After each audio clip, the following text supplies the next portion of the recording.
नमस्कार। आज मैं बात करूंगा एक ऐसे सेक्टर के आईपीओ के बारे में जिसका आईपीओ आखिरी बार 2017 में आया था और तब से लेके आज तक लास्ट 3 इयर्स में उस सेक्टर के किसी भी कंपनी का आईपीओ लॉन्च नहीं हुआ। कोई गेस करना चाहेंगे? चलिए मैं ही बताता हूं। तो मैं मुकुल अग्रवाल आपका आप ही के यूट्यूब चैनल में स्वागत करता हूं। जो भी नए लोग चैनल को जरूर सब्सक्राइब करें और बेल आइकॉन हिट करें जिससे सारा अपडेट आपको मिलता रहे। देखिए, फार्मा सेक्टर की कंपनी ऐसी है जिसका आईपीओ 9 नवंबर को आ रहा है। चाइना की मेजॉरिटी हिस्सेदारी वाली कंपनी ग्लैंड फार्मा को 6000 करोड़ के आईपीओ इशू के लिए सेबी की तरफ से मंजूरी मिल गई है और इसके लिए जो डेट निर्धारित की गई है वो है 9 से 11। इसका मतलब 9 नवंबर को इशू खुल रहा है, 11 नवंबर को बंद कर दिया जाएगा। और सबसे इंटरेस्टिंग पॉइंट इसका प्राइस बैंड है। क्यों? सुनिए, 1490 से 1500 के बीच का है, जिसके बारे में लोगों ने सोचा नहीं था। क्यों? ड्रामा। सोमवार तक लोग इसका प्राइस बैंड 1300 के उम्मीद लेके चल रहे थे। ग्रे मार्केट में जो प्रीमियम 140 पे था वो 215 तक पहुंच गया। लेकिन जब ट्यूसडे को इसके मार्केट में 1500 के बैंड के रूमर आए तो ग्रे मार्केट प्रीमियम क्रैश होके 175 पे आ गया। लेकिन जब वेडनेसडे को कंपनी का ऑफिशियल प्राइस बैंड आया जो कि 1500 था, तब ग्रे मार्केट प्रीमियम एकदम से गिर के 50 पे आया, जो फिलहाल 75 पे चल रहा है। यानी पूरी हलचल, पूरा अप एंड डाउन अभी से शुरू है। इसके अलावा इस आईपीओ के लीड मैनेजर में सिटी, नोमुरा और कोटक महिंद्रा बैंक का नाम आ रहा है। तो ड्रामा चालू हो चुका है। चाइना का नाम ऑलरेडी जुड़ा पड़ा है। तो आइए सबसे पहले कंपनी के बैकग्राउंड को समझते हैं। Gland pharma limited basically Hyderabad based company है जो कि जेनरिक इंजेक्टेबल दवाओं को बनाने वाली फास्ट ग्रोइंग कंपनी में से एक है। यस, एक।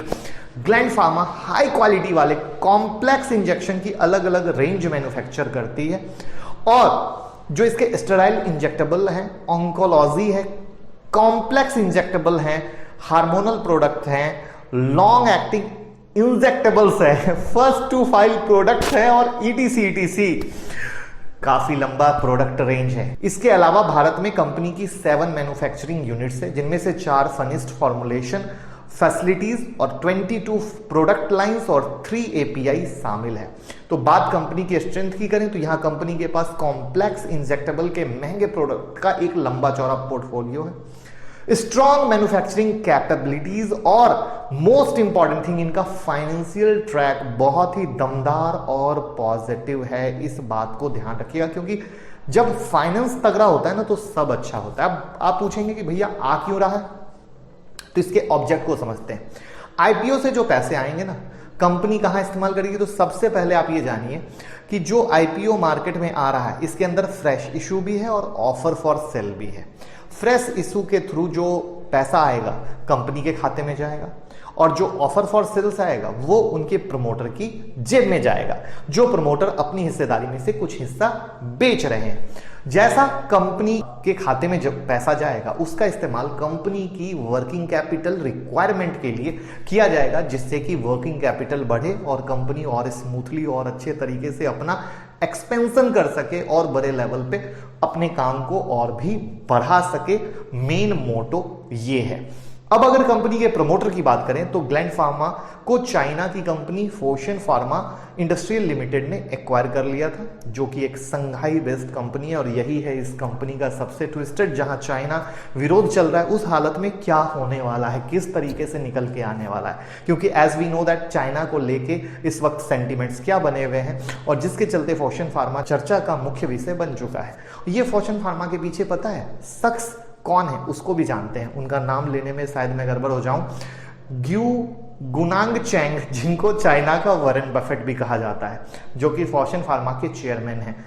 अब आप सोचिए, वॉरेन बफेट चाइना का कहा जाता है, यानी कहीं ना कहीं कुछ तो बड़ा नाम होगा।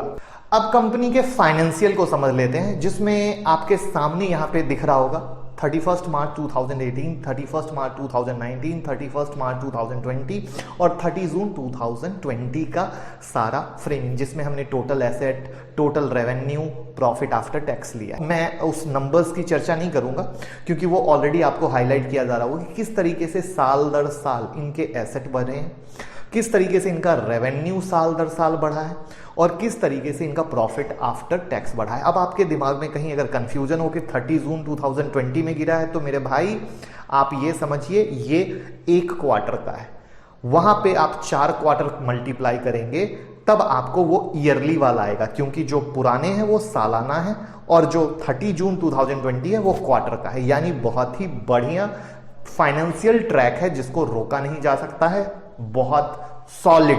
अब आईपीओ की डिटेल जानते हैं। आईपीओ का जो डेट है 9 नवंबर को खुल के 11 नवंबर को बंद होने वाला है। और जो सबसे बड़ी चीज है कि फेस वैल्यू 1 पर इक्विटी शेयर रखी गई है। आईपीओ प्राइस जो बैंड है 1490 से 1500 पर इक्विटी शेयर का है। मार्केट का लॉट साइज 10 शेयर का है। मिनिमम ऑर्डर क्वांटिटी आप अप्लाई कर सकते हैं 10 शेयर। एनएससी बीएससी दोनों जगह लिस्ट होने वाला है। अब इसमें अगर आप एक लॉट के लिए अप्लाई करते हैं तो आपकी टोटल वैल्यूएशन होगी 15,000 और अगर 13 लॉट के लिए अप्लाई करते हैं तो आपकी वैल्यूएशन होगी 1,95,000। अब आपका सवाल होगा कि ग्लैंड फार्मा आईपीओ अलॉटमेंट कब मिलेगा, राइट है? तो 17 नवंबर को फाइनलाइज हो जाएगी और जो शेयर जिसको अलॉट होंगे उनके डीमेट में 19 नवंबर को आने की उम्मीद है एज पर टेंटेटिव डेट्स। तो अब बात आता है यह है कि चाइना का मैटर है, ग्रे मार्केट में इतनी उठापटक है, करना क्या है?